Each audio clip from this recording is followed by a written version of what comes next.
I'm Mason Yarrow. This is me reacting to my last fight at Doncaster Dome. So Mace, back at home, Doncaster, what are these moments like when you're about to fight? There's not really anything going through my head. It's just, it's like what I've been trained to do. So I'm just like locked in and focused on, obviously, my game plan. Wild start here, isn't there? Yeah.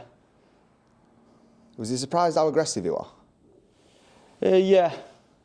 I didn't expect him to. I just imagined he would have shot straight away and not try and throw a strike and stuff at first. But grappling here, aren't you? Yeah, this is what we expected. And then these sort of the positions you kind of want to be tested in, don't you, as well, especially in amateur MMA. So here, what are your thoughts here when you're in this sort of position here? So I was just trying to negate, obviously, getting, having strikes and then trying to create frames and so I could build up back to my feet. Was he tough to deal with on the ground, would you say? Well, he gets into a position of like a strong choke here.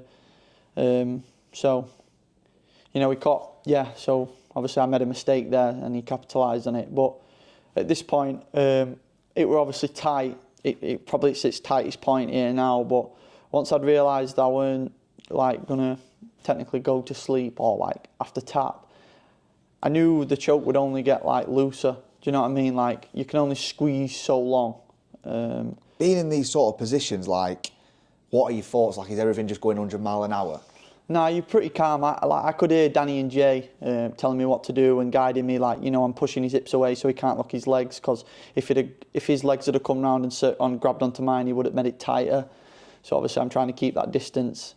Now I know at this point I'm almost out, and as you can see, I've managed to circle my knees onto his belly and I start kneeing him, because I just knew I needed to give him some sort of threat to let go.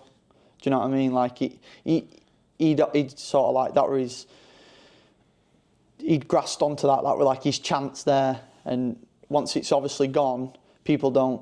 And you're on top here. You end up on top for the last 45 seconds here. Yeah. At this point, did you feel like you were tiring because of how? Well, I was just thinking, obviously in my head, I put myself in a bad position again there. I was just thinking once I got up, in my head at them points when I know I'm getting out, I'm just when I get up, I'm just obviously gonna have to push the pace, because I probably lost this round or losing the round. Do you know what I mean? I've been on my back, getting in a submission attempt for at least a minute. The knees coming out again, one of your favourite moves, aren't they? Yeah. Last 20 seconds here, you're thinking just kind of try and land as many shots as possible before the round just try ends. to push the pace, obviously not get taken down again, and just see. I went to take his back, but poor execution. Just land some big shots and finish the round on top. What are the thoughts then when you go back to the corner and you got Danny, and what are they kind of saying to you? So I obviously knew I probably lost that round. So I've just come over, I'm just listening to Jay and Danny, just obviously they're giving me pointers on what to do the next round, so I don't make the same mistake I've just made that round. But one point that really sticks in my head is Adam Bramwell were in my corner as well, and obviously being really experienced pro fighter, he was actually outside the cage, but obviously still in my corner, and he said that the last 5 seconds, look at your opponent, and he looked really, really tired. That submission had took a lot out of him. So it was fought at a frantic pace, wasn't it, that first round as well, if you think about the pace it was fought at. Yeah, you can see there Danny and Jay. Is he just what sort of advice was he giving you there? To just to not get drawn into the crowd and into a firefight, and basically be a lot more that's where Brandon was saying that to me, and fight at my own distance, my own pace, and not rush anything. Second round here. How many rounds were there? This is the last round. This is when the finish happens. But how many rounds is it altogether then? 3. 3 frees. Yeah. Do you sense he was a little bit tired as well coming out for this second round? Yeah, but obviously I knew, coming off a break, he was going to probably, he was going to be his best there. Kicks as well, use them to your advantage, don't you, to kind of... Yeah, but I got a bit excited with him, and obviously started standing in range a bit more, and ended up taking shots at unnecessarily, and you know, you want to negate that risk of putting yourself in harm's way. Is that kind of the taekwondo of you coming out? That yeah, background? yeah, it's like my bread and butter in it. Obviously, nice little takedown there. Do you think, you know, I want to take him down? Is that going through your head, or does it just happen? No, it just happened, and I obviously, we train them positions, like, just because, you know, it's not it happened for the first time. I'm training them positions week in, week out. Like, it's not that unusual for that to have happened, you know. But it's just obviously not what people are used to seeing from me. But He stands you up here then, does he, the ref? yeah, I told him I wanted to get back up. And then this is here now, 2 minutes left. And Yeah. this was we probably got caught with caught with a couple of good shots there, but some great exchanges here as well, if you think about it.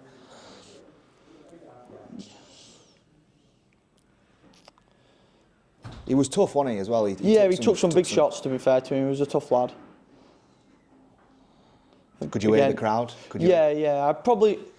I got probably drawn into it a bit more, you know, the roar, like the crowd, you know, trying to.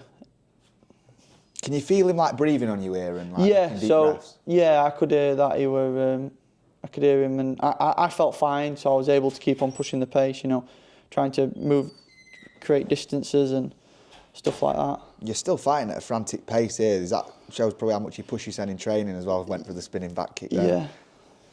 Yeah. Again, bad choice, but it's what you're doing at the moment, innit? Just obviously able to defend this point here and get back up to my feet and get back to pushing the pace, because I knew I was all right, and he was obviously starting to feel it. Knees again.